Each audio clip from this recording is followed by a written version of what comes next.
Welcome to ACE Online. What is the process by which sodium hydroxide is prepared అంటున్నాడు.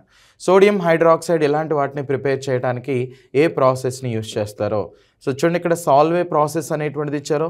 సాల్వేస్ process, next క్లోర్ alkali process అని, Haber process అని, contact process అని ఇచ్చారు. జనరల్గా ఈ contact process ఇలాంటి వాటిలో సల్ఫ్యూరిక్ యాసిడ్ అనేటువంటి దాన్ని ప్రిపేర్ చేస్తారు. Sulphuric acid okay. So contact ప్రాసెస్లో నెక్స్ట్ హ్యాబర్ ప్రాసెస్లో అమ్మోనియా ఇలాంటి వాటిని ప్రిపేర్ చేస్తారు.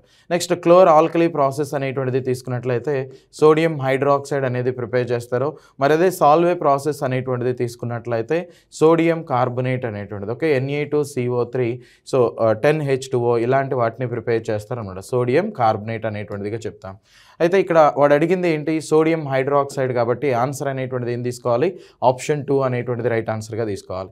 ఇంతకీ ఈ సోడియం హైడ్రాక్సైడ్ అనేది ఎలా ప్రిపేర్ చేస్తారంటే చూడండి, సోడియం క్లోరైడ్ అనేటువంటి దాన్ని తీసుకుని సో ఎప్పుడైతే వాటర్ ఇలాంటి వాటితో ఓకే సో వాటర్ ప్రెజెన్స్లో అంటే డైల్యూట్ సోడియం క్లోరైడ్ తీసుకుని ఎలక్ట్రాలసిస్ అనేటువంటిది చేస్తామో మోస్ట్లీ సోడియం అనేది ఎలా డిసోసియేట్ అవుతుంది Na+గా, నెక్స్ట్ క్లోరైడ్ అయాన్స్ అనేటువంటిది ఎలా డిసోసియేట్ అవుతాయి Cl-గా, నెక్స్ట్ ఇక్కడ వాటర్ కూడా ఉంది కాబట్టి H+గా డిసోసియేట్ అవుతున్నాయి, OH- అనేటువంటి అయాన్స్గా డిసోసియేట్ అవటాన్ని మనం అబ్జర్వ్ చేయొచ్చు.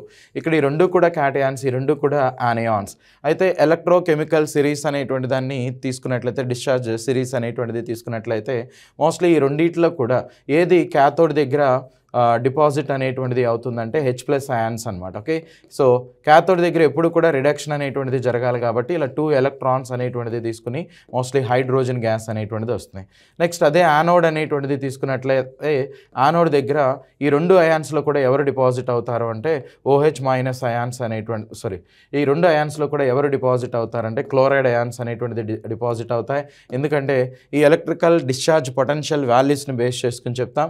సో మోస్ట్లీ క్లోరైడ్ అయాన్కి ఎక్కువగా ఉంటుంది తొందరగా డిపాజిట్ అవడానికి. ఇలా Cl2 అనేటువంటి గ్యాస్ వస్తుంది. నెక్స్ట్ వీటితో పాటుగా 2 ఎలక్ట్రాన్స్ అనేది అంటే ఇక్కడ ఆక్సిడేషన్ అనేటువంటిది జరుగుతుంది. నెక్స్ట్ అదే ఇక్కడ కనుక తీసుకున్నట్లయితే రిడక్షన్ అనేటువంటిది జరుగుతుంది. Okay reduction. సో ఫైనల్గా గైస్ క్యాథోడ్ దగ్గర హైడ్రోజన్, యానోడ్ దగ్గర క్లోరిన్ అనేటువంటిది ఫామ్ అవుతుంది. అంటే ఇక్కడ ఉన్నటువంటి hydroxide ions next sodium ions రెండు కలిసి సోడియం హైడ్రాక్సైడ్ అనేటువంటి దాన్ని ఫామ్ చేస్తాయి. సో కాబట్టి ఆన్సర్ వచ్చి ఆప్షన్ 2 అనేటువంటిదిగా తీసుకుంటాం. ఇంతకీ హ్యాబర్ ప్రాసెస్లో అమ్మోనియాని తయారు చేయడానికి కెటలిస్ట్గా ఏం వాడతారు తెలిస్తే కింద కామెంట్ చేయండి. Thank you.